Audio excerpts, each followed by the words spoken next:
Shalom, parolier et parolières, que la grâce et la faveur du Seigneur soient sur toi. Bienvenue à notre temps de dévotion. Je suis le docteur Yazi. Aujourd'hui, nous parlerons de la conversion. Luc 22, 31 à 32 déclare: Le Seigneur dit: Simon, Simon, Satan vous a réclamé pour vous cribler comme le froment. Mais j'ai prié pour toi, afin que ta foi ne défaille point. Et toi, quand tu seras converti, affermis tes frères. Amen. La conversion est le passage d'un état à un autre. La conversion véritable est un état d'esprit, un état de vie et non un slogan. Pierre marchait avec le Seigneur. Simon a même chassé des démons au nom de Jésus-Christ.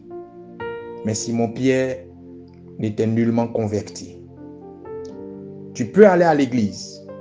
Tu peux diffuser des messages évangéliques et bibliques sur les réseaux sociaux.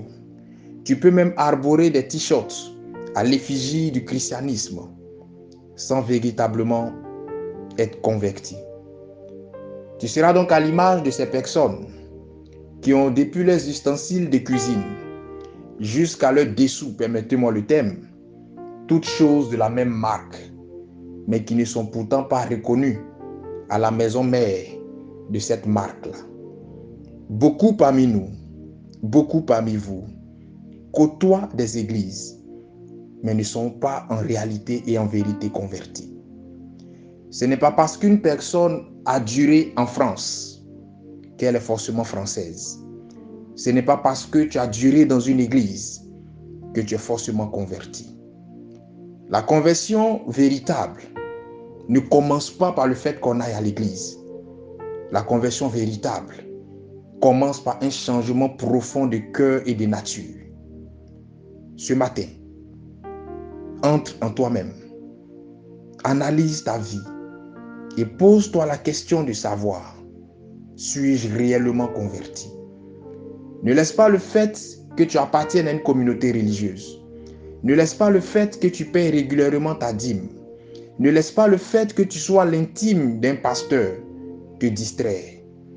À un moment donné de la marche avec Christ, il faut se poser des questions objectives pour avoir des réponses sincères.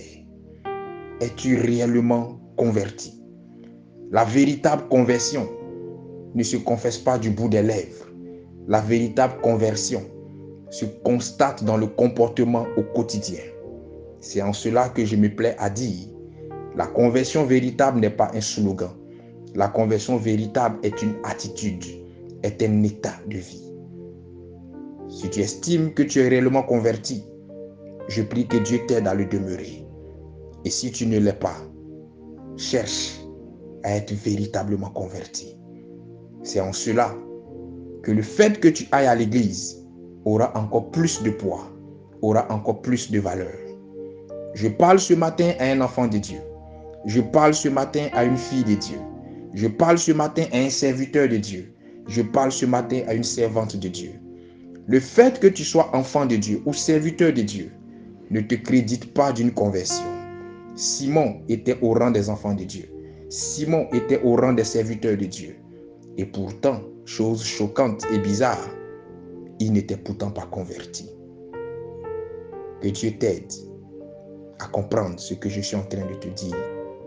Car la Bible déclare, pour terminer, il arrivera un temps où d'aucuns me diront: Seigneur, j'ai guéri en ton nom, j'ai chassé des démons en ton nom. Et je leur dirai: je ne vous ai point connu. Arrière de moi, ouvrier d'iniquité. Le Seigneur connaît les véritables convertis. Le Seigneur connaît ceux qui ont réellement changé de vie. Ce matin, tu vas fléchir les genoux avec moi et nous allons prier le Seigneur. Éternel notre Dieu, j'ai compris ta parole ce matin.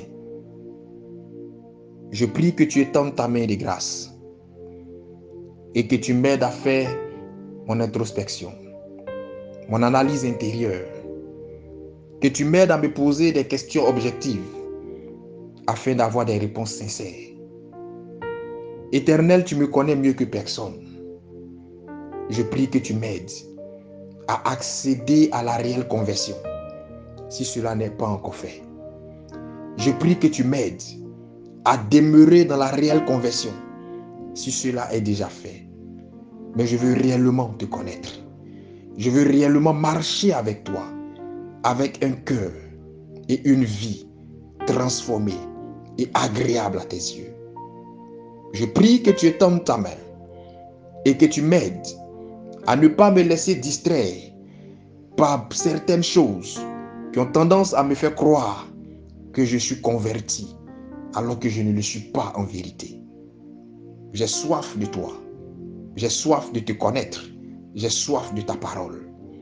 Aide-moi à accéder à la vérité et que par la lumière, tu me fasses voir la lumière. Merci Seigneur parce que tu le fais. Je le crois, je le confesse et je l'accepte. Au nom de Jésus-Christ. Amen. Shalom chez toi.